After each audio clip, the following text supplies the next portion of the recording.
السلام علیکم brilliant knowledge کے ناظرین، واقعہ اصحاب فیل۔ واقعہ شروع کرنے سے پہلے اگر آپ میرے چینل پر نیو ہیں تو میرے چینل بریلین نالج کو سبسکرائب کریں اور بیل نوٹیفیکیشن کو آن کر دیں تاکہ آپ کو ملتی رہیں تمام چینل اپڈیٹس۔ واقعہ پسند آنے پر ویڈیو کو لائک، کامنٹ اور شیئر ضرور کیجیے گا۔ واقعہ اصحاب فیل۔ قبیلہ قریش کے سردار عبد المطلب اپنی بے مثال میزبانی اور فہم و فراز کی وجہ سے اپنی قوم کی آنکھوں کے تارے تھے۔ آپ عظیم باپ کے بیٹے تھے۔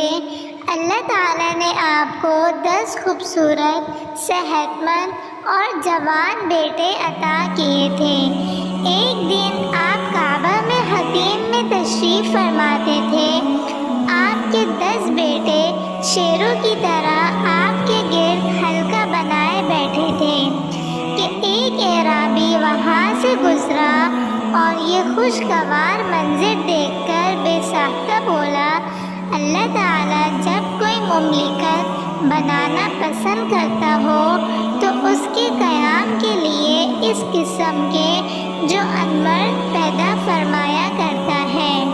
اور پھر عبد المطلب کی زندگی میں ایک عظیم واقعہ پیش آیا جب ابراہیم نے خانہ کعبہ پر لشکر کشی کی۔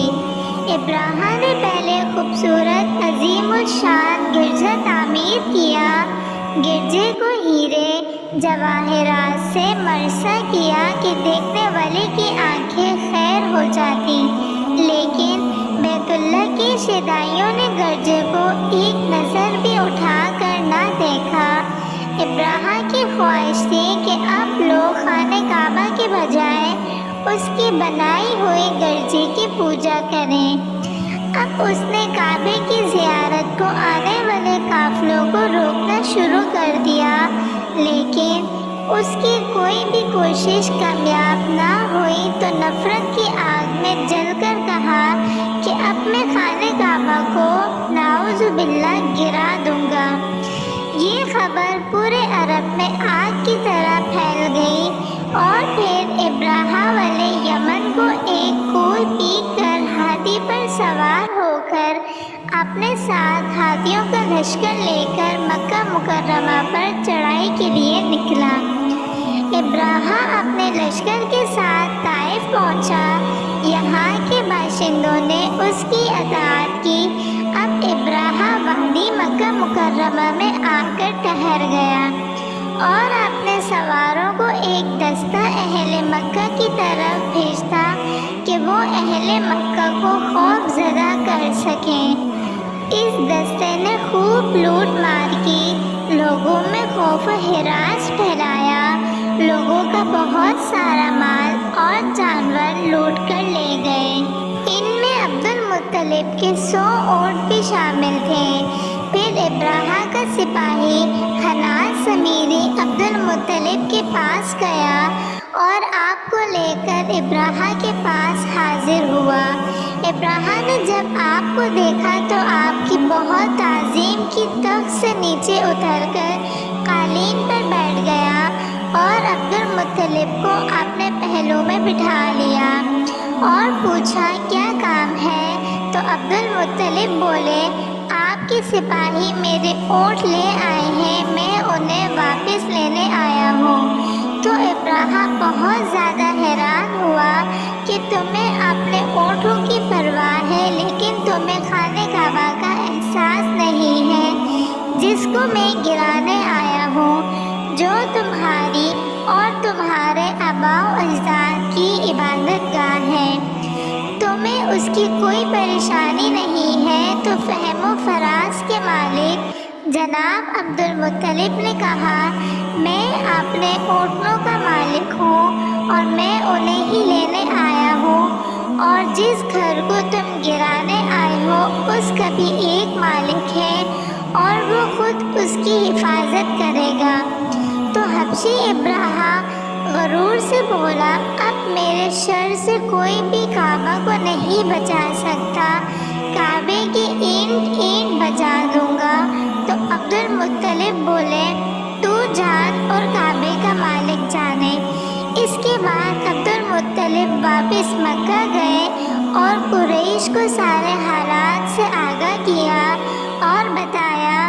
ابراہا کے پاس ہزاروں کا لشکر ہے جس کا ہم مقابلہ نہیں کر سکتے، لہٰذا اب بہتر یہی ہے کہ آپ تمام لوگ مکہ سے نکل جائیں، پہاڑوں، غاروں اور بلند جگہوں پر چلے جائیں تاکہ اس کے عذاب سے محفوظ رہ سکیں، اور پھر اپنے چند ساتھیوں کے ساتھ خانہ کعبہ آئے اور غلاف کعبہ پکڑ کر مالک دو جہاں خالقی ارض و سما سے دعا کرنے لگے، ابراہا اور اس کے لشکر پر فتح کی دعا کرنے لگے۔ اے اللہ، بندہ بھی اپنے کجاوے کی حفاظت کرتا ہے، تو بھی اپنے گھر کی حفاظت فرما، ایسا نہ ہو کہ ان کی صلیب کل تیرے گھر پر غالب آ جائے اور نصب کر دی جائے، اور اگر تو ان کو اور ہمارے قبیلوں کو آزاد چھوڑنے والا ہے تو جس طرح تیری مرضی ہو تو اسی طرح کر۔ اور پھر علامہ علی قاری کے بقول جب قریش حرم سے نکل گئے اور اصحاب فیل نے حملہ کیا تو حضرت عبد المطلب نے کہا، اللہ کے حرم سے ہرگز نہیں نکلوں گا تاکہ اس کے علاوہ کسی اور اس کے پاس عزت تلاش کروں، میں تو اللہ کے بدلے میں اور کسی چیز کا نہیں ہوں۔ اور جب ابراہا فوج اور ہاتھیوں کو روانہ کرنے کا حکم دیا تو جب ہاتھی کا منہ مکہ کی طرف کرتے تو وہ بیٹھ جاتا، اور جب اس کا منہ کسی اور جانب کرتے تو وہ تیزی سے بھاگنا شروع کر دیتا، جب مکہ کی طرف منہ کرتے تو وہ بیٹھ جاتا۔ ہاتھی کو بہت مارا، وہ زخمی ہو گیا، لیکن اس نے مکہ کی طرف بڑھنے سے انکار کر دیا۔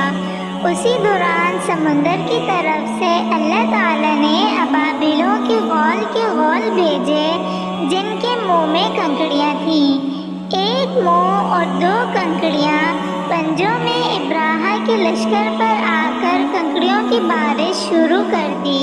کنکریوں کا سائز چنے اور مسور کے دانوں کے برابر تھا، جس کے سر پر پڑتی اسی کی فولادی خول کو چیرتے ہوئے اس کے جسم سے پار ہو جاتی۔ لشکر میں بہت زیادہ دھلک مچ گئی، ان کو واپسی کا راستہ نہیں مل رہا تھا، خدا کا ہولناک عذاب جاری تھا، ابراہا کے ہاتھی اور لشکری برباد ہوئے۔ ابراہا واپس کی طرف بھاگا، اس کی حالت بہت ہی زیادہ خراب تھی، خطرناک بیماری کا شکار ہو گیا، اس کا جسم گلنے لگا، جسم میں پیپ پڑ گئی جس سے غضب کی بو آتی، آخر میں اس کا جسم پرندے کے چوہے جیسا ہو گیا، آخر میں سینہ پھٹا، دل نکلا اور وہ بھی پھٹ گیا، وہ اس طرح اور اذیت ناک موت کا شکار ہوا۔ یہ واقعہ آپ صلی اللہ علیہ وسلم کی پیدائش سے 50 یا 55 دن پہلے ماہ محرم میں پیش آیا۔ اس واقعے کی وجہ سے دنیا کی نگاہیں خانہ کعبہ کی طرف متوجہ ہو گئیں۔ اقوام عالم کو شدت سے اندازہ ہو گیا، یہ قدرت کی طرف سے واضح پیغام دیا گیا کہ قیامت تک کے لیے اللہ تعالیٰ نے اس گھر کو عزت و احترام کے لیے چن لیا ہے، لہٰذا آئندہ اس شہر سے کسی انسان کا دعویٰ نبوت اور اللہ کی مرضی کے عین کے مطابق ہوگا۔ قصہ اصحاب فیل میں یہ ایک اور بھی اشارہ تھا کہ اگر ابراہا کا لشکر غالب آ جاتا تو وہ سرور کائنات صلی اللہ علیہ وسلم کی قوم کو قید کر لیا جاتا اور وہ غلام بنا لیے جاتے اور آپ صلی اللہ علیہ وسلم پر حمل و طفولیت کی حالت میں غلامی کا دھبا لگ جاتا۔ اللہ تعالیٰ نے کعبہ شریف کی عزت اور حرمت کو قائم رکھا اور یہ واقعہ دو جہاں صلی اللہ علیہ وسلم کی نبوت کا پیش خدمت تھا، کیونکہ آپ صلی اللہ علیہ وسلم کے دین میں اس کعبہ کی تعظیم، حج اور نماز کا حکم ہوا۔